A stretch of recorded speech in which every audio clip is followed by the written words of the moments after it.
We are now in position to write the Dynar model file for the RBC model. To summarize, there are six endogenous variables: consumption, capital stock at the end of the period, labor services, wage rate, rate of return on capital, and total factor productivity. Here, total factor productivity is endogenous because it is an autocorrelated process. It is ET, the innovation to the TFP autocorrelated process, that is the exogenous variable.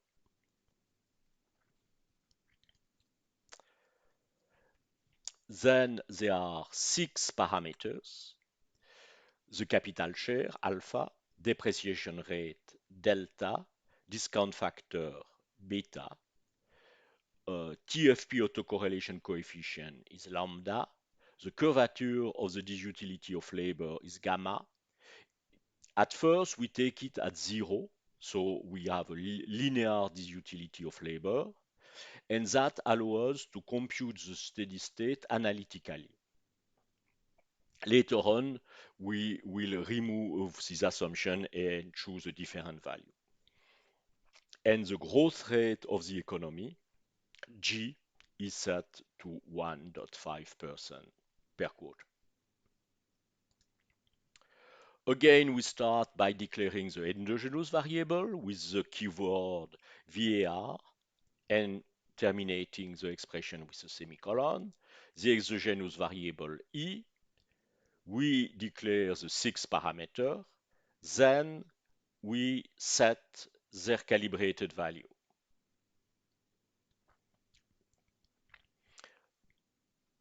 Then we write the equation of the model in the block model semicolon terminated by n semicolon, and each of the six equations, each of them terminated as well by a semicolon.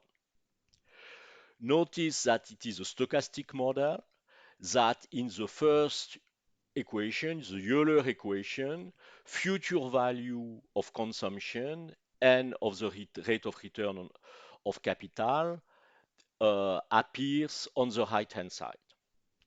Under rational expectation hypothesis, there is, of course, a conditional expectation in front of the equation. In Dynar, the conditional expectation operator is assumed whenever there is a forward-looking variable in an equation. The conditional expectation is always put on the outside of the equation. It stems from the derivation of the first order conditions.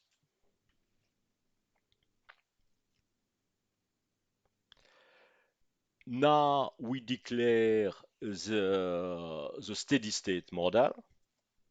You will observe that we can introduce a temporary variable that is not declared as endogenous variable, the capital labor ratio, with the advantage of being able to use it later down to simplify those expressions.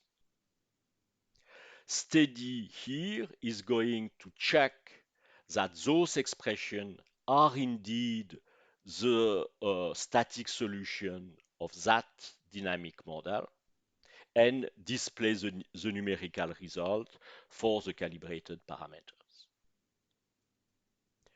What is new here is that we need to declare the moments, the variance of the shock.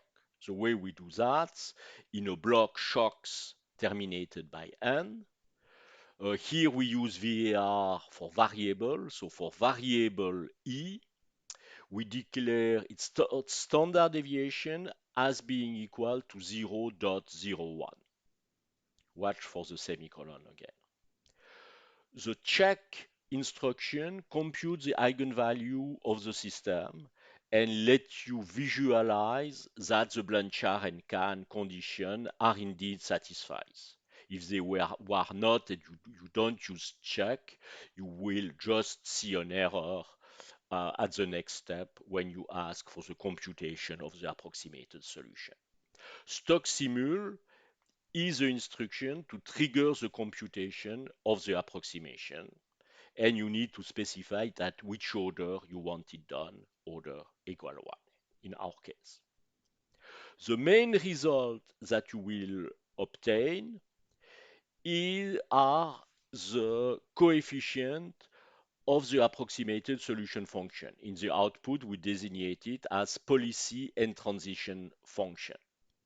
You need to read this table in column, meaning that the approximated decision rule for CT is equal to its steady state, 1.8 something, then 0.042 times the previous capital stock, so its capital stock at the end of the previous period, minus its steady state value, plus 108 total factor productivity in last period, minus its steady state value, and 1.1 18, the innovation to the autocorrelation process for TFP observed at the beginning of period T.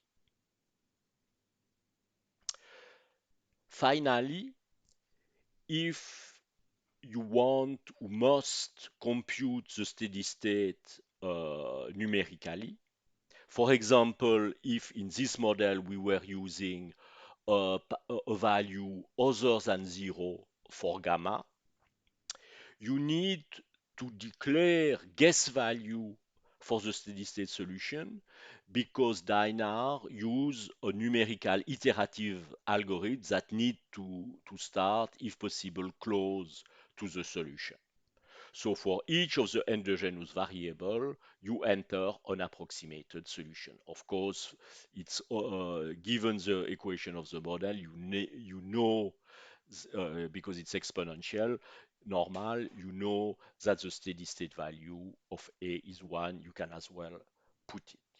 Then in that case, the steady instruction is going to compute numerically the steady state and display the result. You can see the full implementation of that model in RBC1.mod.